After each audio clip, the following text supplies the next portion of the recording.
നമസ്കാരം, സിറ്റി ന്യൂസിലേക്ക് സ്വാഗതം. മുനമ്പം ജുഡീഷ്യൽ കമ്മീഷനെ പിരിച്ചുവിട്ട കോടതി നടപടിയിൽ പ്രതികരിച്ച് എം വി ഗോവിന്ദൻ ഇനി എന്ത് വേണമെന്ന് പറയേണ്ടത് കോടതി തന്നെയാണെന്നും കോടതിയാണല്ലോ നിയമസാധുത ഇല്ലെന്ന് പറഞ്ഞതെന്നും ഗോവിന്ദൻ പ്രതികരിച്ചു.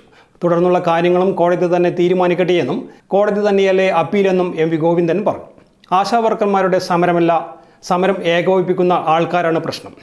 SDPI, ജമാഅത്ത് തുടങ്ങിയവരാണ് സമരത്തിന് പിന്നിലെന്നും എം വി ഗോവിന്ദൻ പ്രതികരിച്ചു. ഇനിയിപ്പോഴും എന്താ വേണ്ടതെന്ന് കോടതി പറയട്ടെ. അപ്പം പ്രശ്നം തരുന്നില്ല. അത് പറഞ്ഞ് മനസ്സിലായി, നിങ്ങൾക്ക് പറഞ്ഞ മനസ്സിലായില്ലേ? ഇപ്പോൾ നിയമ അർഹതയില്ല എന്ന് കോടതി പറഞ്ഞിട്ടുണ്ടെങ്കിൽ ഇനി എന്താണ് കോടതിയുടെ അംഗീകാരത്തോടുകൂടി ഈ കാര്യം സംബന്ധിച്ചിടത്തോളം ചർച്ച ചെയ്യുന്നതിന് വേണ്ടി വേണ്ടത് എന്ന് കോടതി പറയട്ടെ. അപ്പീലെന്നുള്ള ഞാൻ കോടതി തന്നെ പറയട്ടെ എന്ന്. കോടതി തന്നെയല്ലേ അപ്പീൽ എന്ന് പറഞ്ഞാൽ കോടതിയല്ലേ? അതെ, അവർ പറയട്ടെ ഇന്നതാ വേണ്ടത്.